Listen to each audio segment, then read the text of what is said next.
तेरे इश्क में कहानी है मुक्ति और शंकर की। Set in the backdrop of new Delhi दिखाया गया है कि मुक्ति एक रिसर्च स्कॉलर है, दिल्ली यूनिवर्सिटी से पीएचडी पाना चाहती है। वो अपनी रिसर्च का एक टॉपिक सिलेक्ट करती है कि किसी भी एब्सोल्युटली वायलेंट अग्रेसिव इंसान को according to her research findings एक शांत और नॉन वायलेंट इंसान में ट्रांसफॉर्म किया जा सकता है। उसके प्रोफेसर्स उसकी इस बात पर यकीन नहीं करते हैं, तो in order to prove that her research findings are valid, वो शंकर को, यानी कि जो कैरेक्टर धनुष ने प्ले किया है, उसे now according to the plot of the movie I can say बतौर अपना रिसर्च सब्जेक्ट फांस लेती है, ऐसा मैं कह सकती हूं आफ्टर वॉचिंग दिस फिल्म।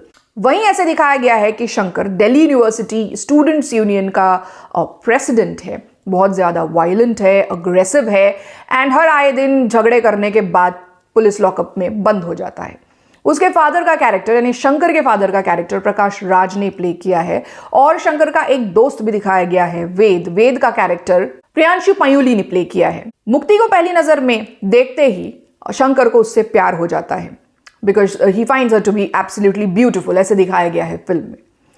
मुक्ति को पता चलता है कि इतना ज्यादा वायलेंट है तो वो उसे कन्विंस करने की कोशिश करती है बिकॉज शंकर इज रिलक्टेंट। प्यार में पड़ने के बावजूद वो मुक्ति के थीसिस में बिलीव नहीं करता है और वो उसके रिसर्च का सब्जेक्ट नहीं बनना चाहता है।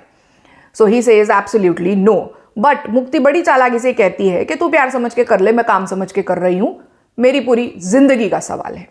सो ये सुनकर के वो मुक्ति की बातों में आ जाता है और बन जाता है उसका सब्जेक्ट। हर पड़ाव पर मुक्ति का रिसर्च फेल होता हुआ दिखाई देता है, but just to make her happy on her multiple requests Shankar जो है एक्टिंग करता है कि वो ट्रांसफॉर्म हो चुका है एक वायलेंट इंसान से एब्सोल्युटली शांत और नॉन वायलेंट व्यक्ति में वो बदल चुका है और मुक्ति को अपनी थीसिस मिल जाती है। अब सेपरेशन का जब टाइम आता है तब दिखाया गया है कि मुक्ति को किसी बात से तकलीफ हो रही है तो वो बड़ी मुश्किल से शंकर के घर जाती है।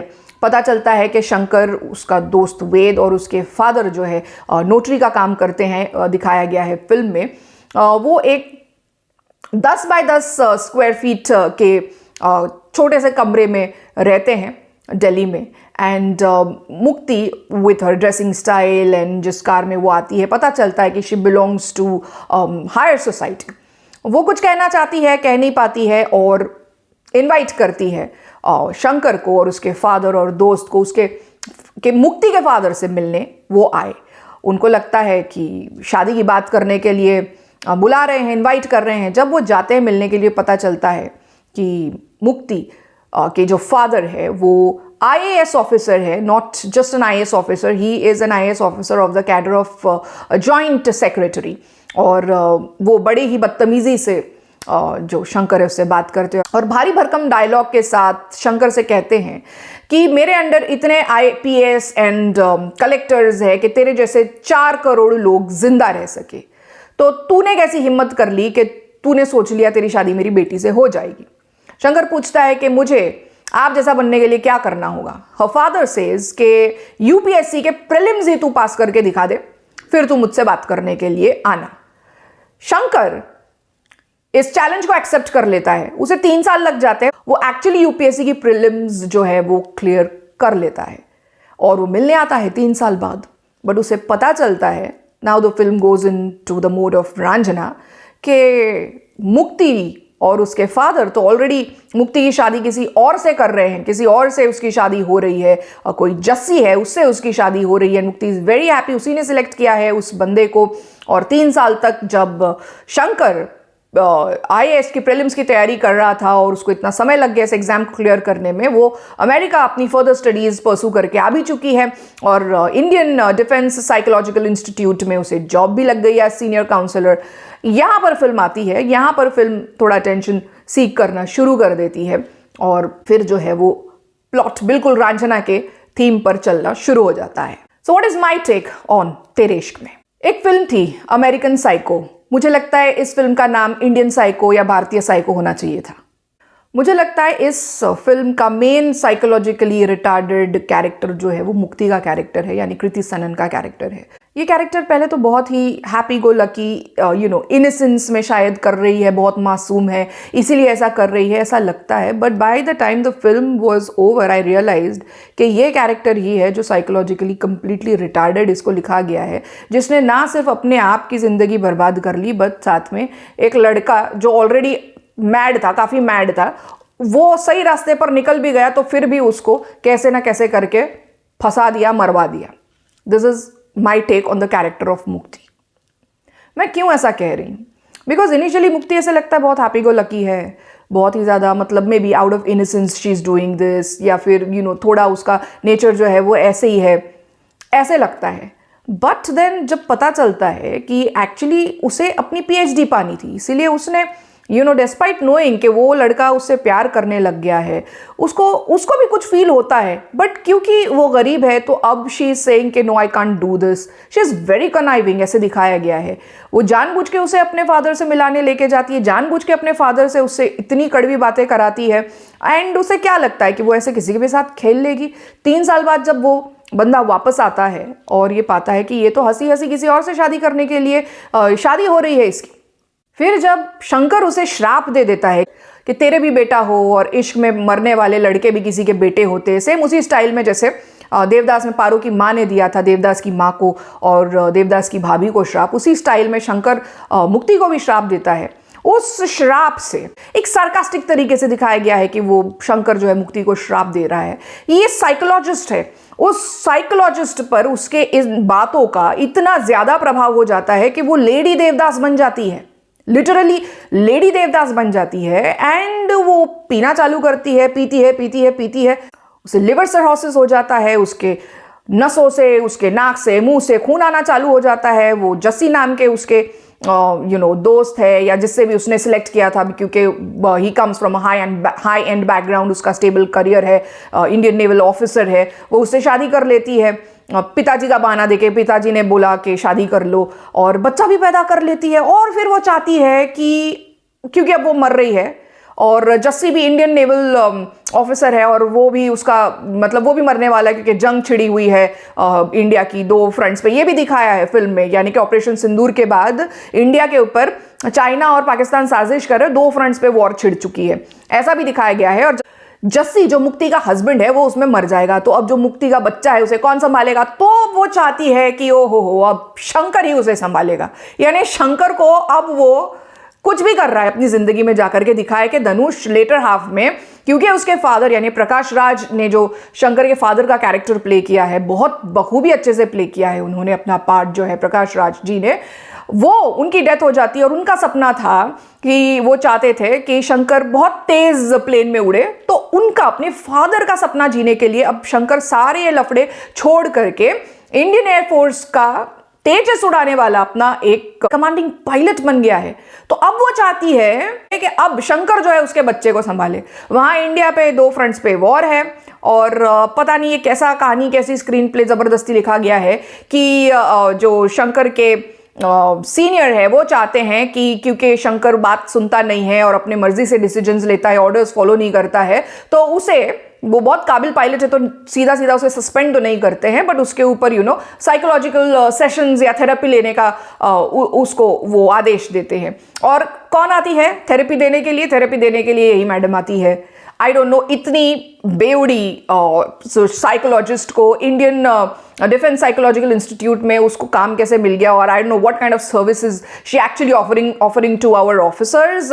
ये किस तरह का प्लॉट लिखा गया है, ये बिल्कुल जस्टिफाइबल नहीं था, but she is offering services to Indian defence psychological जो इंस्टीट्यूट है उसमें वो साइकोलॉजिस्ट है, और उसी को डिप्लॉय किया जाता है शंकर के केस में। और अब कहानी पूरी फ्लैशबैक में चलती है। ये इस तरह का फ्लैशबैक है जो मुझे बिल्कुल भी पसंद नहीं आया। इनफैक्ट फ्लैशबैक ने इस फिल्म का जो प्लॉट था, जो स्क्रीन प्ले था, उसको बिल्कुल खत्म कर दिया, टोटली खत्म कर दिया। इतना बोर फ्लैशबैक मुझे लगा इस फिल्म का। सो ऐसी खुद साइकोलॉजिस्ट हमारे इंडियन डिफेंस साइकोलॉजी इंस्टीट्यूट में हमारे ऑफिसर्स को थेरेपी सेशंस देती है, एंड शंकर को अब वो ब्लैकमेल करती है कि मैं पेपर्स पर साइन नहीं करूंगी ताकि तू वॉर पे जा सके, क्योंकि अगर तू वॉर पे चले जाएगा तो तू मर जाएगा, तो मेरे बच्चे को कौन संभालेगा। Now she is playing blackmail का गेम। देश को शंकर जैसे पायलट की जरूरत है, शंकर को भी वॉर पे जाना है, देश 2 फ्रंट्स पे वॉर ओपन हो चुकी है हमारे भारत की, and she is now forcing him, blackmailing him कि मैं साइन नहीं करूंगी टिल वो प्रॉमिस नहीं कर दे कि वो जिंदा वापस आएगा, तू साइन कर मेरे पेपर पे, तब तक ये फिल्म बर्दाश्त करते रहो। ये इस तरह का प्लॉट बना दिया है आनंद एल राय ने along with Himanshu Sharma. So according to me ये रांझना के क्लोज भी नहीं है।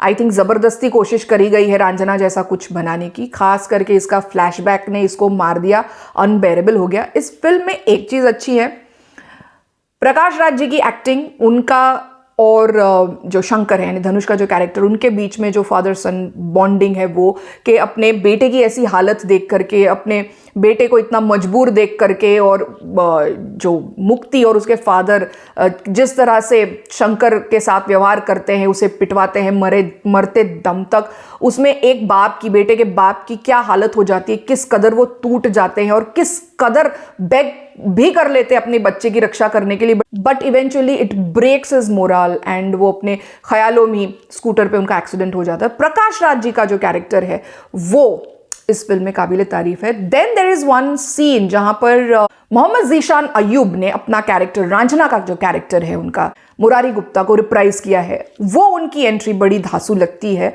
जब शंकर अपने फादर का दाह संस्कार करने बनारस जाता है, फिल्म बनारस में भी लेके गए हैं, वहाँ पर वो उनके और शंकर के बीच में जो डायलॉग एक्सचेंज होता है या उनका जो डायलॉग डिलीवरी है मोहम्मद जीशान अय्यूब का, वो मुझे बहुत ज़्यादा पसंद आया। Other than this music of the film Rahman साहब का है। डिस्पाइट दैट मुझे गाने फिल्म के बिल्कुल भी खास नहीं लगे। थिएटर से बाहर निकलने के बाद एक भी गाना ऐसा नहीं था जो मेरे जहन में रह सके, जो मैं दोबारा गुनगुना रही हूँ। ये ऐसा मेरे साथ आज तक कभी नहीं हुआ। फिल्म का कोई ना कोई एक गाना तो याद रह ही जाता है, या तो इतना ज़्यादा बकवास म्यूजिक होता है कि नहीं याद रहता, बट रहमान साहब के म्यूजिक के साथ ये फर्स्ट टाइम मेरे साथ ऐसे हुआ है। मुझे ऐसे लगता है कि गाने अपने आप में सुनने में ज़्यादा उनका वो थोड़े अपीलिंग लगते हैं। हालांकि एक गाना है आवारा जिसका जो मुखड़ा है अलॉन्ग विद द पिक्चराइजेशन वो इम्पैक्ट डाल रहा है, बट जस्ट मुखड़े तक।